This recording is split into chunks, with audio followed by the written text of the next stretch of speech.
As you may have noticed, I've been doing a lot more stuff on YouTube lately, and I'm being brave.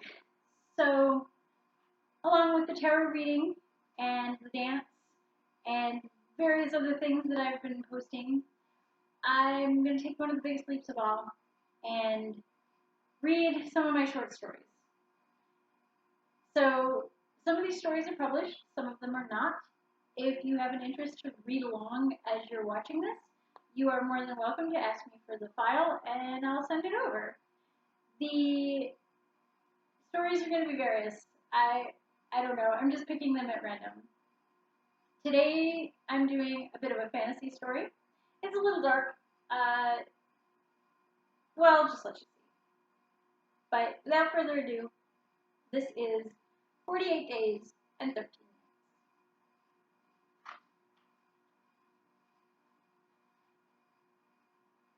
Amelia sighed out the narrow window of her tower prison. Little more than an arrow slit. The sound of the ogre's teeth on bones heralded the demise of yet another rescue attempt. This was the third one this week, she noted. Amelia tossed her tumble of auburn curls with delicate fingers and pushed herself gracefully from the worn red velvet of the window seat. She felt remorse for the deaths at her expense, but she could not bring herself to grieve for the stream of young knights and heroes that had perished at the gruesome hands and teeth of her captor. A princess was expected to be grateful, but she could not be expected to display affection or loss for men she had never met face to face. A princess could not be expected to be any more patient than Amelia had been either, and Amelia had been quite patient. She turned to the tapestry beside the aged but flamboyantly decorated canopy bed. The tapestry, a once vibrant depiction of a pageant-filled tournament in progress, was now no more than a wisp of faded fabric. It was enough, though, to have served Amelia's purpose. Her fingers curled round one corner and pulled it away from the wall.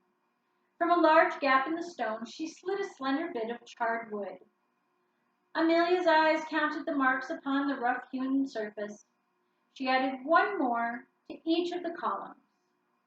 48 days, and the crunching in the courtyard would make 13 nights. She slid the pencil back into place and let the tapestry flutter free. In 3 ladylike steps, Amelia took herself across to the bedside table. She had been quite careful to maintain a certain amount of lessons since her capture. Royal courses, stance, and step and poise being among the most important. Just because one was in the company of an animal did not mean it would do to fall into the habits of acting as one. Amelia upheld that she was still a princess. As gracefully as if she were retrieving it for her daily rounds about the palace, she bent and lifted the glittering silver tiara from the table. She was careful not to let her fingers graze the delicate miniature spires. Her thumb smoothed over the face of a small emerald. Amelia laid the adornment gently upon her curls and knelt to reach beneath the bed. Careful to keep her head level, her fingers found the smooth surface of the palm-sized stone. She rose, pivoted, and let her body lower to rest against the pile of fraying pillows on the bed. Only after she had placed the stone on the table beside her did she remove the tiara. Just as she had been doing for the past month, she smoothed her skirts and set to business. With no needlepoint to work on, she had to keep her hands nimble somehow. She pulled the stone along the length of the centermost point of the tiara. Her smile was serene, and she hummed sweetly as she worked. Absently as if it had been her stitching, she worked the stone along the metal. Amelia admired her work when she had finished the facet around an emerald. Yes, she sighed, today would be the day. She turned the tiara atop the pillow of her curls and knelt to replace the stone, certain to keep her posture balanced as she did so. It would not do for a princess to drop her crown, especially in Amelia's case. The ogre had not once, in the duration of her captivity, locked the door to Amelia's room. The beast could hear and smell the princess no matter where she was in the small tower. It seemed to Amelia her captor had an arrogant assurance that she was too frightened to escape any escape. In the first few days, the ogre had had a right to his arrogance. Amelia had been quite frightened. After the first few failed rescues, though, Amelia had gained a growing disgust at her situation. With it, she had also forced her self-assurance in her abilities. Amelia cracked open the rotting door to her room. The hinges groaned, and the opening revealed the spiral of stone slabs leading down inside the tower. Amelia had been scared, with no idea what to expect the first time she descended from her unbarred prison. Upon capture, she was hooded, and it was dark by the time the ogre dropped her on the floor of the room. She dared not venture further than the hallway, and then only for the small helpings of food, then to scurry back into hiding. The ogre had done well to keep her fed and healthy. It would not have served his purpose to let his bait waste away. Amelia's wandering allowed the ogre to prove to any spying eyes that this was a prize worth risking one's life. In her walks, as she had grown more bold, Amelia thought about her family and her own castle, and how thrilled they would be to see her. Mostly, she thought about her plan. The bottom of the spiral opened into the stark ground floor of the tower. Here, Amelia gathered her courage. She made for the door swiftly, but not without the grace that she had been taught. The ogre was always sleepy after a heavy meal. She had learned this after 4 nights, and confirmed the findings after 7 more. These last 2 were just to be certain she could do what needed to be done. Amelia halted in the center of the large dining area. The door just beyond the table was open, but the passage blocked. The ogre stretched its great moss-brown arms. The expanse of his maw displayed 2 misshapen and rotting rows of teeth as the monster yawned. Amelia knew she had missed an important chance when the great jaws closed and a bone was lowered into them with a crunch. Amelia was not alarmed at the sound, nor did her eyes waver as they met with the monster's black stare. She curtsied low, but did not break the stare. When she rose, she took the tiara from her brow and held it out. The ogre took this as an offering, a plea for her release. The ogre's smile dripped with greed and sin. Amelia could tell by this grin that the monster had no intention of letting her free for such a minor trinket. But that was fine by her.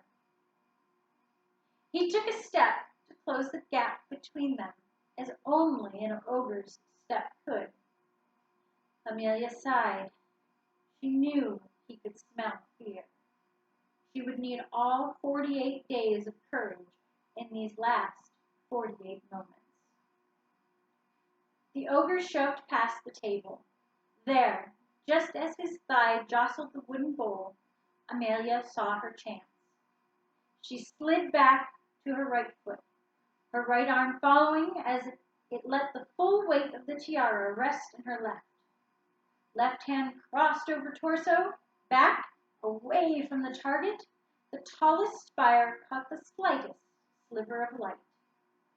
The ogre saw, and in a breath his face shifted from calm insolence to confusion. Amelia's arm made a broad semicircle back across her body, smooth and calculated, practiced for 42 days. Flawless as if she were releasing harp strings, The tiara spiraled toward the throat of her captor. The gemstones winked between them. The ogre sidestepped just as the shortest and closest spire slid by. Amelia's heart stopped. She knew before she had thrown her weapon, bait or no, she would not live to try again if she missed. The ogre lunged, stumbled. Beads of red blossomed along the thick of his throat. His eyes grew wide, and his body plummeted, lifeless, to the stones. The floor shuddered, and a crack burst beneath the slain beast. Amelia sidled into the place where her crown had fallen and bent to retrieve the thing. She rested it carefully upon her curls and glanced at the creature in the growing pool of blood. She lifted her skirts to step gingerly past. It would not do to soil her gown. Blood would leave a dreadful stain on the pale material. Amelia blinked in the sunlight, still low in the morning sky. She gave an appreciative sigh at the ogre. He had opted to save the night's steed for dinner. The beauty whinnied a bit at Amelia's approach, but did not balk when she laid a gentle hand on its muzzle. The princess was now grateful for all the riding lessons her father had insisted upon her taking. A small satchel hung by the horn of the saddle. Amelia dug into the leather and pulled free a still soft quarter of bread. This knight had not packed much in the way of food, and what he had was fresh enough for Amelia to know it would not be a far ride to civilization. Such a broad saddle made ladylike posture difficult, but Amelia managed. She tapped the horse's flank sternly. With a nicker and a gentle snort, the horse stepped into a trot. The 13 knights had left quite an easy trail to follow, since there had been little in the way of rain, and the added weight of their armor made their horses' hoof prints deep ruts in the dirt. Amelia made note to honor them for that much when she returned to the castle. It would not be long, Amelia sighed. She tossed her auburn curls and gracefully pressed the horse on. She hoped for a celebration upon her return, but more likely there would be questioning as to how she escaped without a rescuer.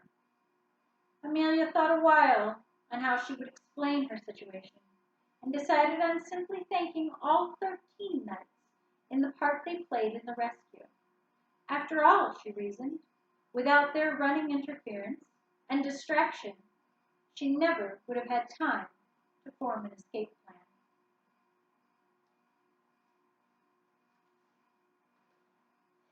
It isn't much, but it's something. I hope you enjoyed it, and I hope you come back for more. Maybe a little darker, maybe a little more lighthearted. Thank you. Bye.